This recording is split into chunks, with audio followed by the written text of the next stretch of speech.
Bonjour à chacun et à chacune d'entre vous ce matin. Je suis heureuse de vous retrouver pour ce nouveau temps de culte. Chacun de nous a pu l'entendre. Dieu l'a dit dans sa parole, jusqu'à l'avènement des êtres et des choses, jusqu'à l'accomplissement. Avec vous, je me tiendrai. Et c'est comme une charpente dans l'émiettement de nos jours. Chacun de nous a pu l'entendre, Dieu l'a dit dans sa parole, à n'importe quelle heure, ma porte est ouverte. Il suffit d'entrer et de vous asseoir auprès de moi.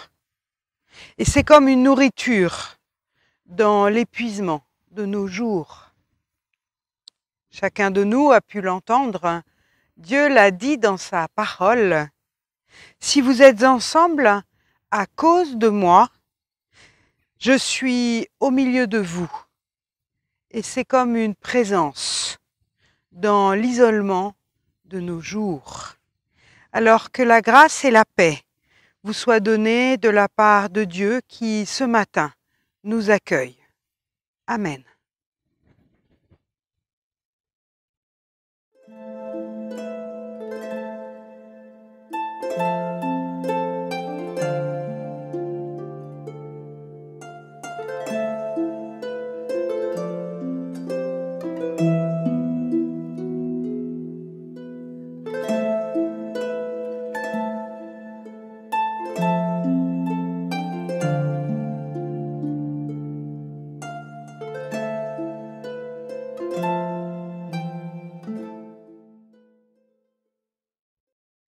Je vous invite à la louange.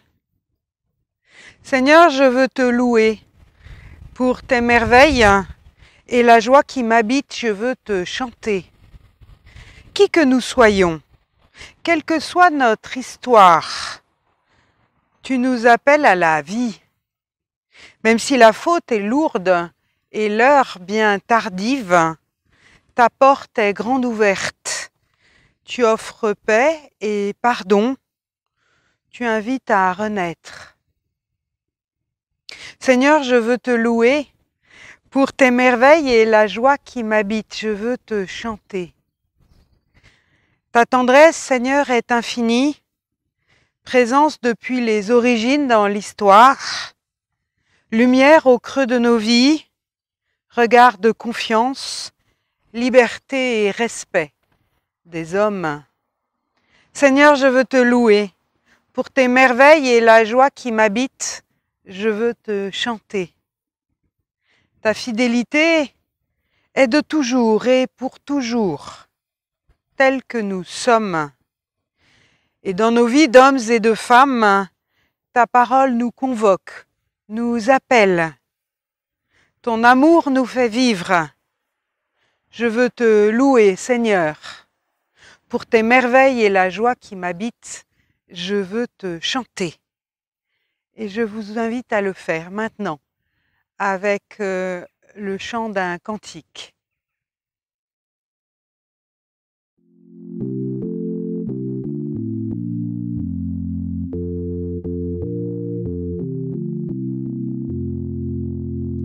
Comme un cerf altéré brame, pourchassant le frais des eaux. Ô Seigneur, ainsi mon âme soupire après tes ruisseaux. Elle a soif du Dieu vivant, elle s'écrie en le cherchant. Ô mon Dieu, quand donc sera-ce que mes yeux verront ta face? Mon seul pain, ce sont mes larmes, nuit et jour en tous les lieux. On se rit de mes alarmes, on me dit où est ton Dieu? Mon cœur songe au temps passé, vers ton temple j'avançais, aux accents de la trompette.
Nous lisons tout d'abord dans l'évangile de Jean au chapitre 11, les versets 1, 3 à 7 et 17 à 45.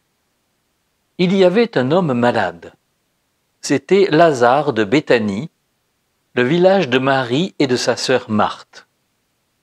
Les sœurs envoyèrent dire à Jésus, « Seigneur, celui que tu aimes est malade. » Dès qu'il l'apprit, Jésus dit, « Cette maladie n'aboutira pas à la mort.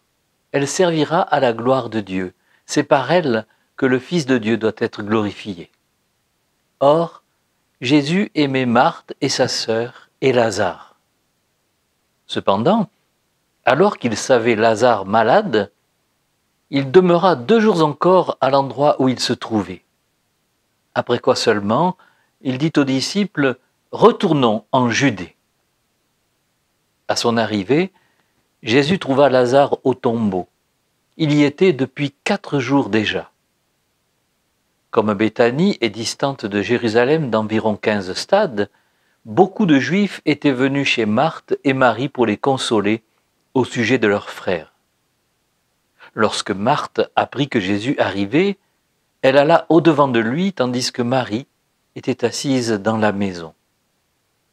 Marthe dit à Jésus, « Seigneur, si tu avais été ici, mon frère ne serait pas mort. Mais maintenant encore, je sais que tout ce que tu demanderas à Dieu, Dieu te le donnera. » Jésus lui dit, « Ton frère ressuscitera. » « Je sais, répondit-elle, qu'il ressuscitera lors de la résurrection, au dernier jour. » Jésus lui dit, « Je suis la résurrection et la vie. Celui qui croit en moi, même s'il meurt, vivra, et quiconque vit et croit en moi ne mourra jamais. Crois-tu cela ? » « Oui, Seigneur, répondit-elle, je crois que tu es le Christ, le Fils de Dieu, celui qui vient dans le monde. » Là-dessus, elle partit appeler sa sœur Marie et lui dit tout bas, « Le Maître est là, et il t'appelle. » À ces mots, Marie se leva immédiatement et alla vers lui.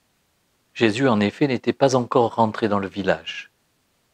Il se trouvait toujours à l'endroit où Marthe l'avait rencontré. Les Juifs étaient avec Marie dans la maison et ils cherchaient à la consoler. Ils la virent se lever soudain pour sortir, ils la suivirent, ils se figuraient qu'elle se rendait au tombeau pour s'y lamenter. Lorsque Marie parvint à l'endroit où se trouvait Jésus, dès qu'elle le vit, elle tomba à ses pieds et lui dit, « Seigneur, si tu avais été ici, mon frère ne serait pas mort. » Lorsqu'il les vit se lamenter, elle et les Juifs qui l'accompagnaient, Jésus frémit intérieurement et il se troubla. Il dit, « Où l'avez-vous déposé ?» Ils répondirent, « Seigneur, viens voir. » Alors Jésus pleura.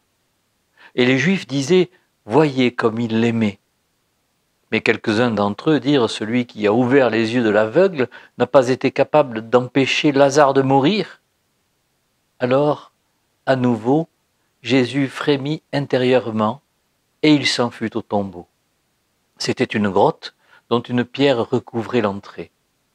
Jésus dit alors, « Enlevez cette pierre. » Marthe, la sœur du défunt, lui dit, « Seigneur, il doit déjà sentir, il y a en effet 4 jours. » Jésus lui répondit, « Ne t'ai-je pas dit que si tu crois, tu verras la gloire de Dieu ?» On ôta donc la pierre. Alors, Jésus leva les yeux et dit, « Père, je te rends grâce de ce que tu m'as exaucé. Certes, je savais bien que tu m'exauces toujours, mais j'ai parlé à cause de cette foule qui m'entoure, afin qu'ils croient que tu m'as envoyé. » Ayant ainsi parlé, il cria d'une voix forte, « Lazare, sors !» Et celui qui avait été mort sortit, les pieds et les mains attachés par des bandes, et le visage enveloppé d'un linge. Jésus dit aux gens, « Déliez-le et laissez-le aller. » Beaucoup de ces Juifs qui étaient venus auprès de Marie et qui avaient vu ce que Jésus avait fait, crurent en lui. Nous lisons ensuite dans le Deutéronome au chapitre 30, le verset 19. « J'en prends à témoin aujourd'hui contre vous le ciel et la terre, c'est la vie et la mort que j'ai mise devant vous, c'est la bénédiction et la malédiction. Choisis la vie, afin que tu vives, toi et ta descendance.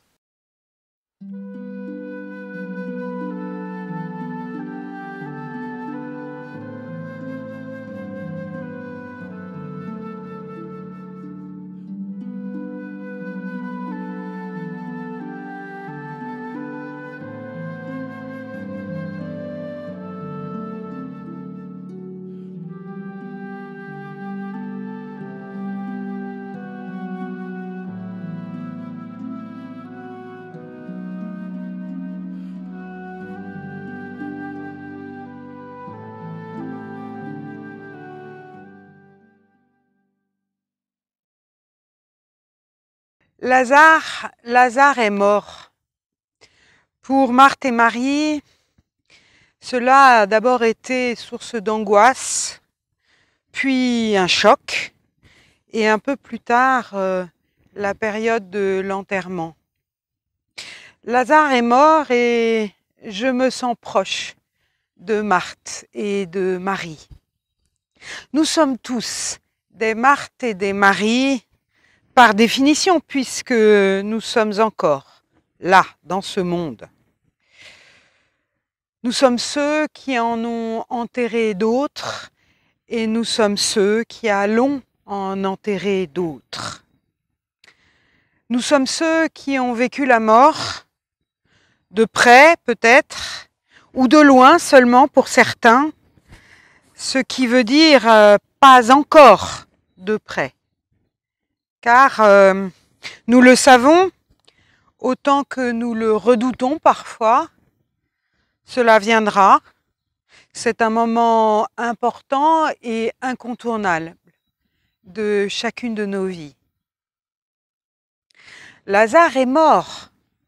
Alors nous aurions peut-être dit, il est décédé, il est parti, il nous a quittés, il a été rappelé, il s'est endormi, ou que sais-je encore. Quand il s'agit de la mort, nous possédons l'art de la périphrase, et ce n'est pas un hasard. Je crois que nous avons toujours du mal à employer le mot de notre vocabulaire relative à la mort.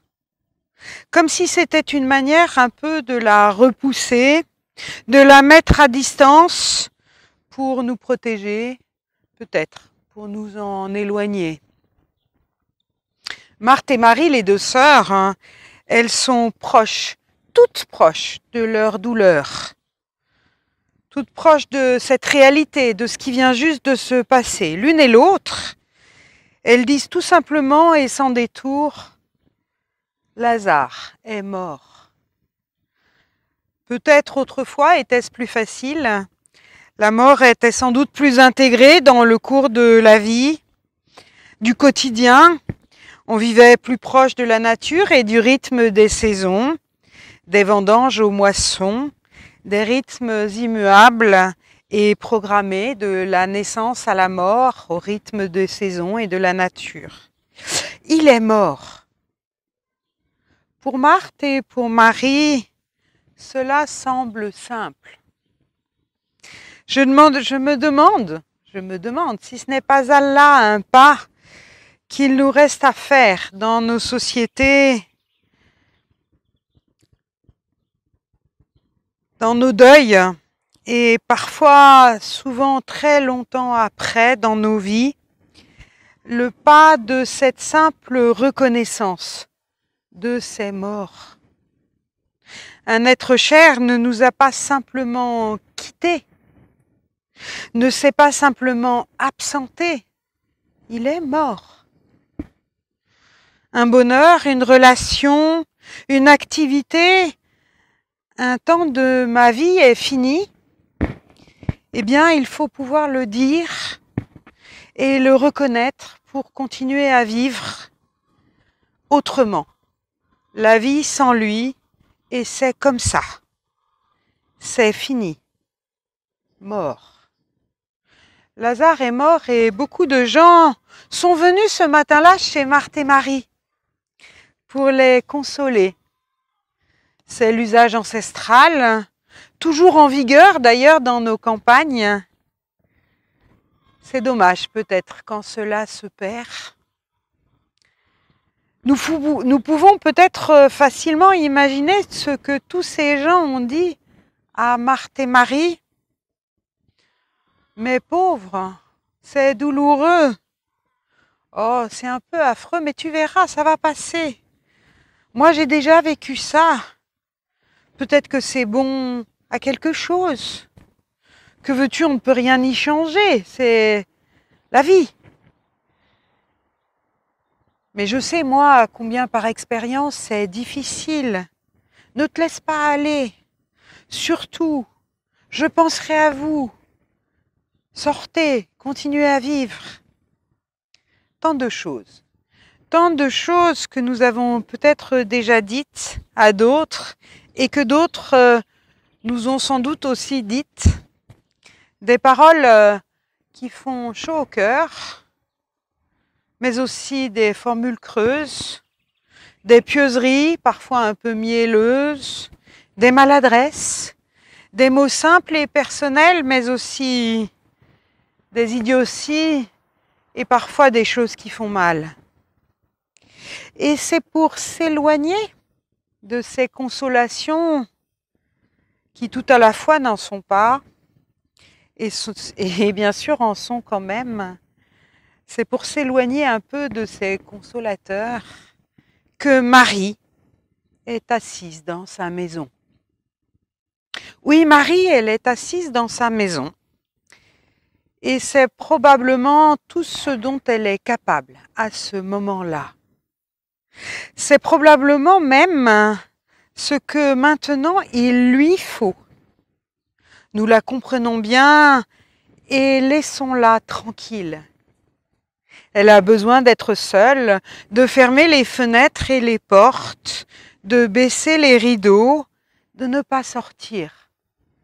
Et nous connaissons ces moments-là où nous avons besoin d'être seuls dans notre cocon.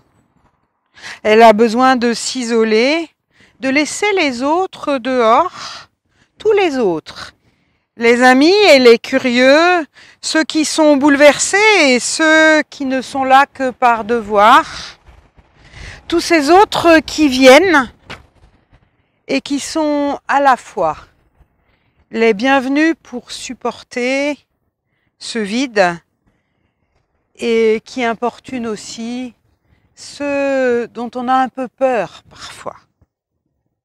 Marthe, elle a appris que Jésus arrive et alors elle est sortie. Elle est allée à sa rencontre. Marie, elle, reste enfermée dans sa maison assise. Ne lui a-t-on pas dit, comme à Marthe, que Jésus arrivait? Peut-être n'a-t-elle pas pu l'entendre. Peut-être est-elle dans l'incapacité d'entendre, d'ouvrir quoi que ce soit d'elle-même qui lui permettrait de sortir de cet enfermement qui la tient repliée sur elle-même et enfermée dans cette maison depuis la mort de son frère. Marthe, elle, est sortie à la rencontre de Jésus et des autres. Marie est restée, Marthe est sortie, et nous sentons bien que pour Marie, heureusement que cette maison est là. Nous le sentons parce que nous l'avons vécu, pour nous-mêmes ou pour d'autres. C'est une forteresse, un cadre qui est important à ce moment-là pour contenir. Mais cette maison refuge porte tant de marques du passé, de l'histoire, qui est en train de changer.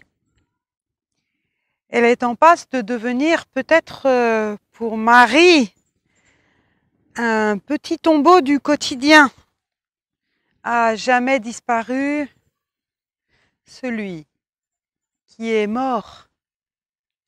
Lazare a été enterré et Marie est toujours enfermée et s'enferme à son tour. Et c'est alors dans notre texte que retentit comme un coup de trompette qui réveillerait les morts. Alors peut-être qu'en réalité ces paroles sont dites à voix basse, nous dit le texte, mais c'est comme un coup de trompette pour Marie. Le maître est là et il t'appelle. C'est Marthe qui revient à la maison. Elle est discrète comme à son habitude. Entre-temps, elle est allée voir Jésus et elle vient le dire à Marie, il t'appelle. Et voilà qu'à ces mots, Marie se lève immédiatement et sort vers lui. Un petit miracle vient d'avoir lieu. C'est le premier miracle que nous relate ce texte et il est à chercher, je crois, le miracle de ce texte ailleurs qu'en la personne de Lazare.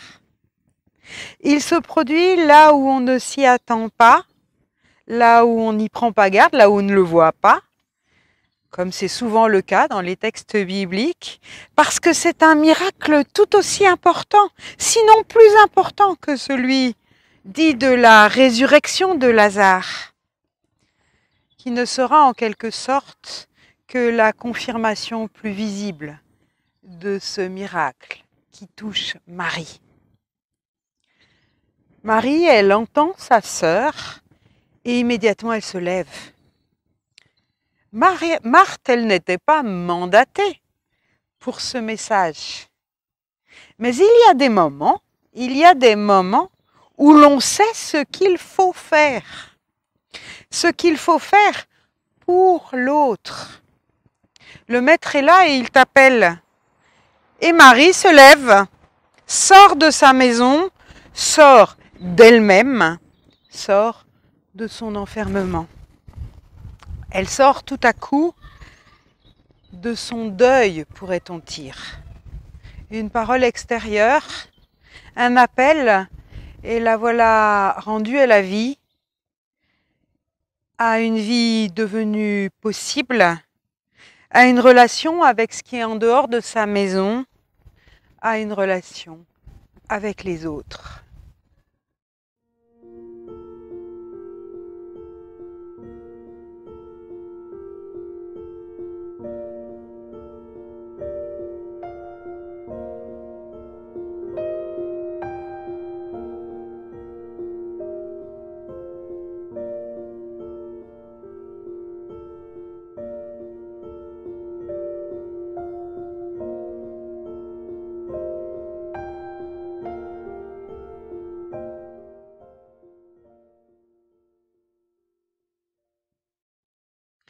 Parce que la mort fait peur, on essaye de l'occulter.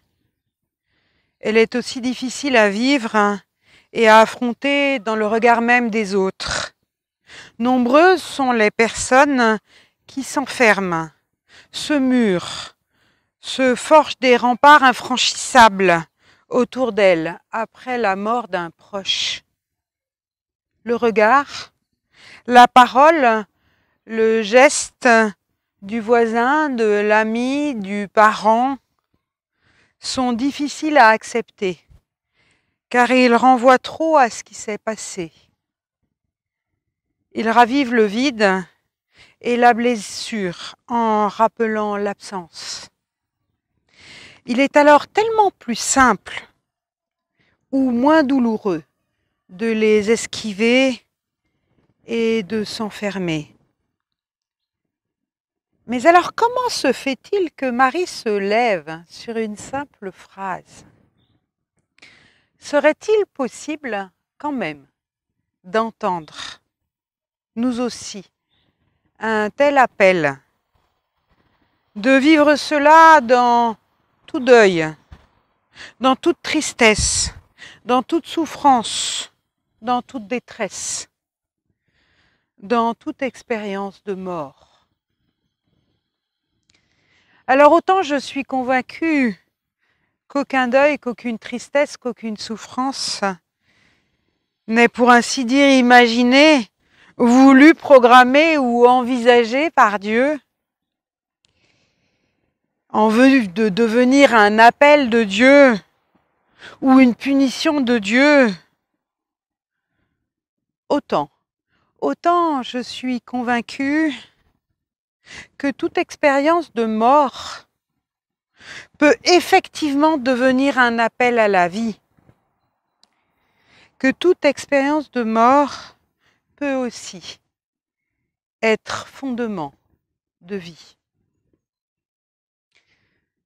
Peut-être pourrait-on aller jusqu'à dire que l'équilibre de nos vies repose en grande partie sur la manière dont nous parvenons à vivre la mort,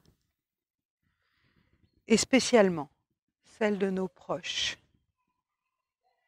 Le Maître est là et il t'appelle. Si ce n'est pas une Marthe qui en a l'intuition et qui vient me le dire d'une façon ou d'une autre, ce sera peut-être mon propre cœur qui me le dira. Une voix que j'entendrai. Le Maître est là et il t'appelle. Il nous faut nous mettre à l'écoute de ce qui nous tire vers la vie, l'accepter et y répondre, même si cela bouleverse, renverse et déplace. Choisis la vie afin que tu vives. Tu as devant toi la vie et la mort, la bénédiction et la malédiction. Choisis la vie.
Marthe, elle n'était pas restée assise dans la maison, elle était d'emblée et spontanément partie à la rencontre de Jésus. Une chance pour elle de pouvoir le faire, mais chacun fait comme il peut. Et il n'aurait servi à rien à Marie de tenter de jouer les Marthes. À chacun ses possibilités et ses limites.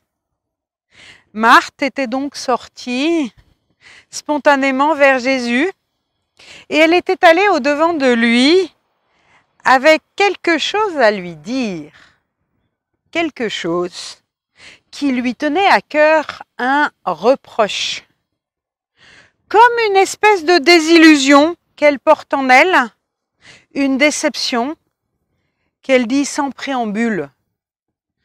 Seigneur, si tu avais été ici, mon frère ne serait pas mort.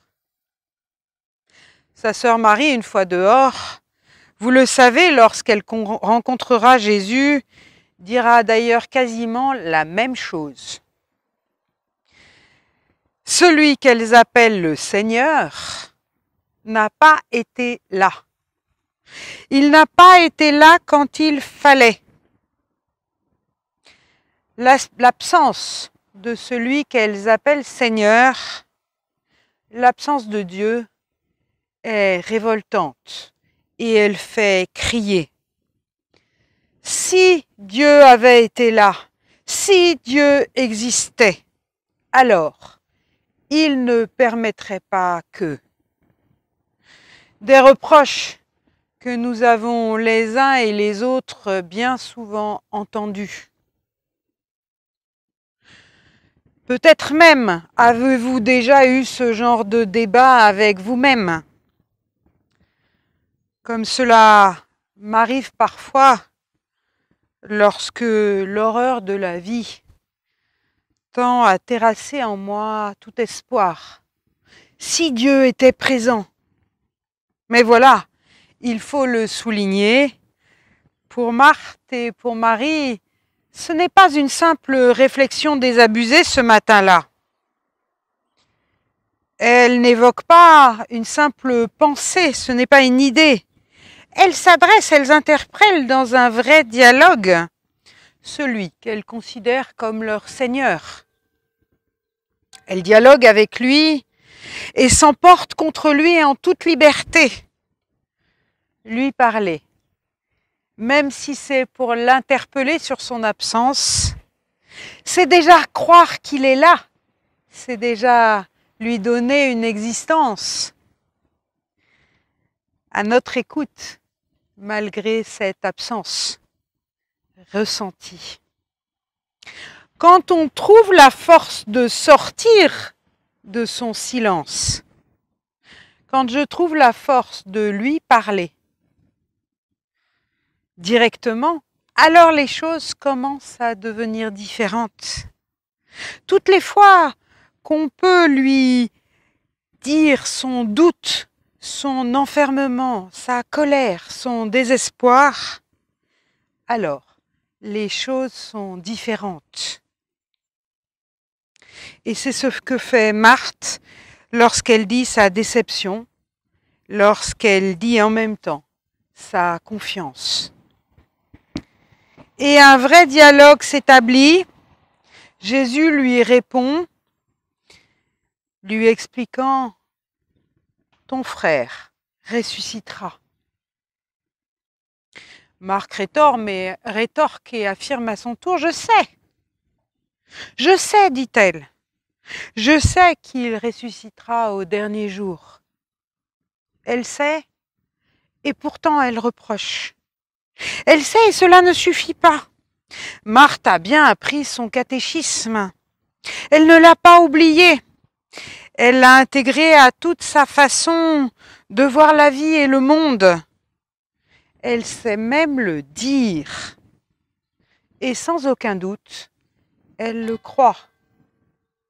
Et on pourrait s'attendre à ce que Jésus lui réponde quelque chose comme « C'est bien, Marthe. Tu sais, et en plus, tu crois. Tu as des certitudes et des assurances. C'est cela qui va t'aider, qui sera ta consolation, bien plus que toutes les consolations humaines. » Mais Jésus ne lui répond pas du tout cela. Jésus lui répond « Je suis la résurrection et la vie. » Et c'est très différent. C'est un peu comme s'il lui disait « Tu sais, d'accord Marthe, tu sais, mais l'essentiel, il te reste à le découvrir dans la rencontre avec moi, dans cette rencontre d'aujourd'hui. Je suis la résurrection et la vie. » Jésus, ce matin-là, l'appelle à lui.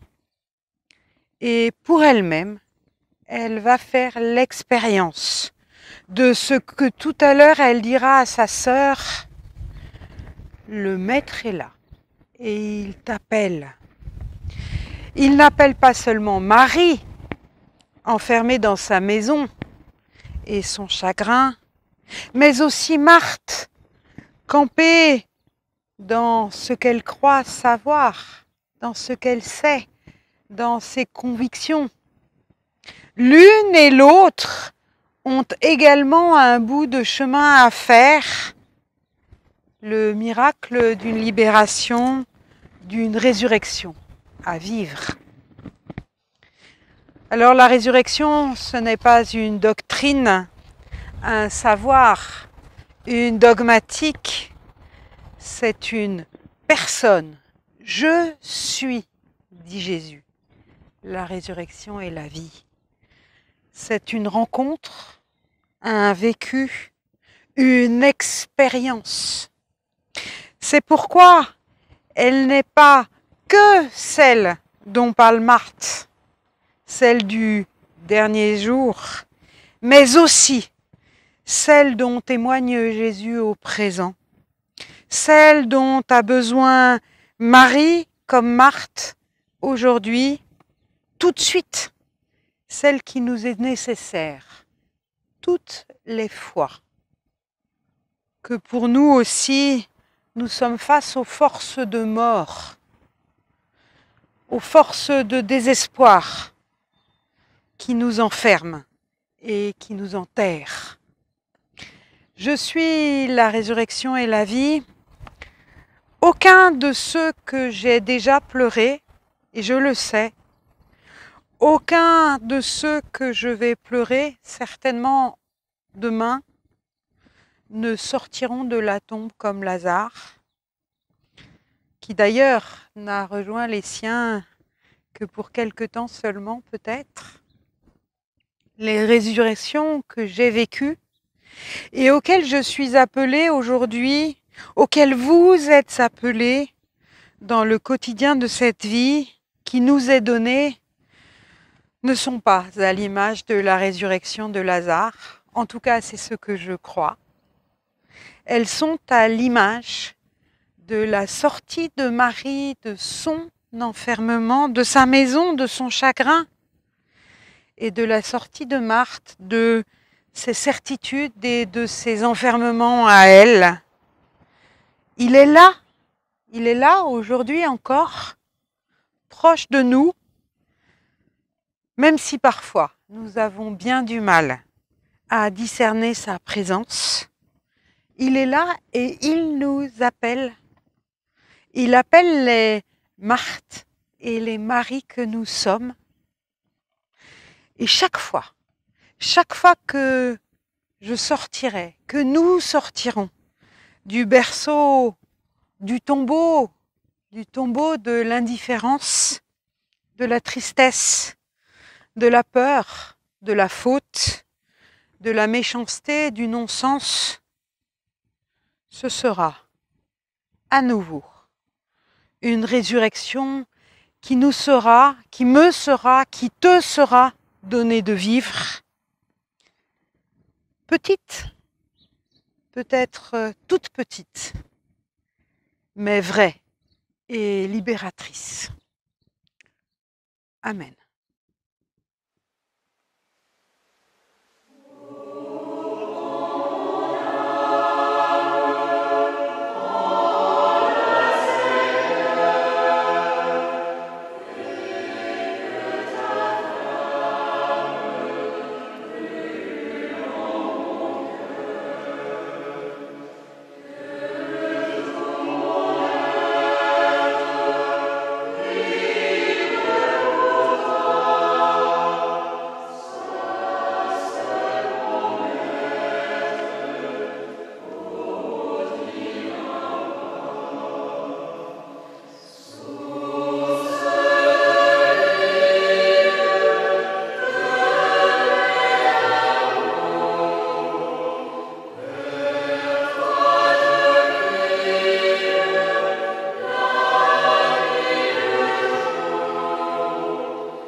Et je vous invite à la prière d'intercession avec ce Notre Père du pasteur Julia Esquivel, qui est une femme pasteur guatémaltèque. Notre Père qui est dans la vie de tous les hommes, qui cherchent la justice, parce qu'ils aiment leurs frères et te servent. Ton nom est sanctifié par tous ceux qui défendent la vie des pauvres et des humbles, qui ont foi et espérance en toi et qui luttent pour le respect de leur dignité. Que ton règne vienne, qui est liberté et amour, fraternité et justice, droit et vérité.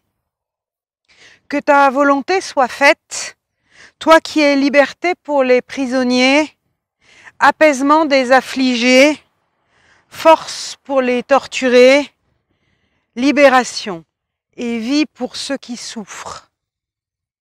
Donne-nous aujourd'hui notre pain de ce jour, le pain de l'égalité et de la joie, le pain de ta parole et de l'éducation, le pain de la terre et du logement, le pain de la nourriture et de l'assistance médicale. Pardonne-nous de ne pas savoir partager le pain que tu nous as donné. Pardonne notre manque de foi et de courage, quand par peur, nous gardons le silence. Ne nous conduis pas dans la tentation qui fait nous conformer aux puissances de ce monde et qui nous fait croire que nous sommes impuissants à changer quoi que ce soit dans ce monde.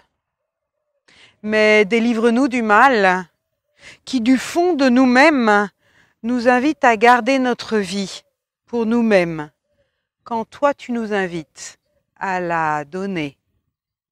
Car c'est à toi qu'appartiennent le règne et à personne d'autre qui voudrait l'usurper.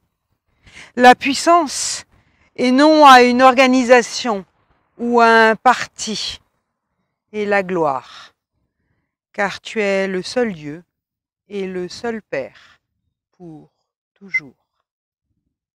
Amen.